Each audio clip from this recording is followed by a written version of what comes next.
Angiphinde ngibingelele bafowethu ekseni egameni lika Jesu Kristu inkosi yethu. Siyambonga uNkulunkulu ukuthi usigcinile wasilondoloza kwaze kwaba lesikhathi. Vuka sikhuleke on YouTube, Siphe Sihle Mpembe on Facebook. Nginombuzo lana.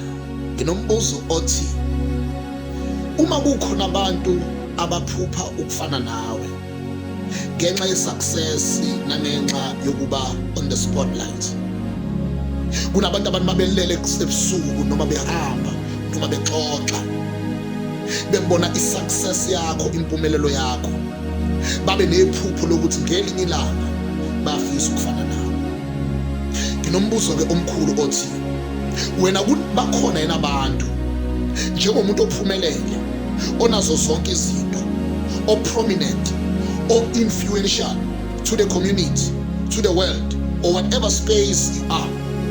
Njengalowo muntu loyo wena unalo yini iphupho lokubona abanye abantu befana nawe? Unayo yini into ethi ngifuna ucreate ispace sokuthi uma ukhona umuntu ophupha ukufana nami iphupho lakhe lifezeke? That is number one.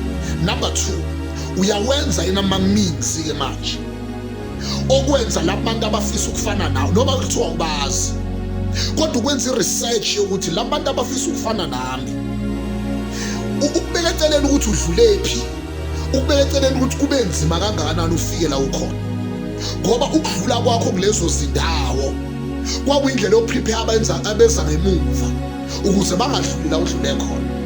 Awukwazi ukuthi izingane zakho ke ozalayo uthi wena aziphumelele ngendlela wena ophumelele ngayo, uthi bantu abamfanele nidlule ebunzimeni, ubunzima kahle babuzokwenza i-coaching yokuthi abantwana bakho bangadluli endleleni endaweni efanayo.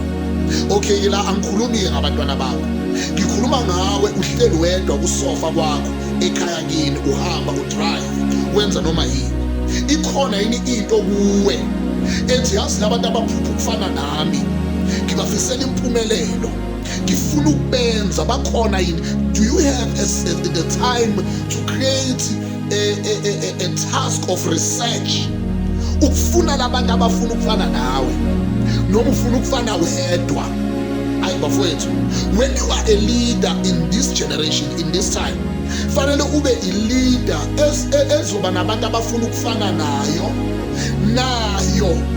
iphupho ukuthi abantu befane nayo, bese yenza ama-means ukuthi abantu abafane nayo. What kind of a leader are you? Are you a greedy leader efuna ukushayela izandla kuphela kodwa kungabikho abantu yona ebashayela izandla ngenxa yokuthi sebefana nayo? Hayi bafana, ijule kakhulu lena. Kodwa vuka sikhuleke on YouTube, Siphe Sihle Mpembe on Facebook, asambeni sokhonza inkosi. May God bless you.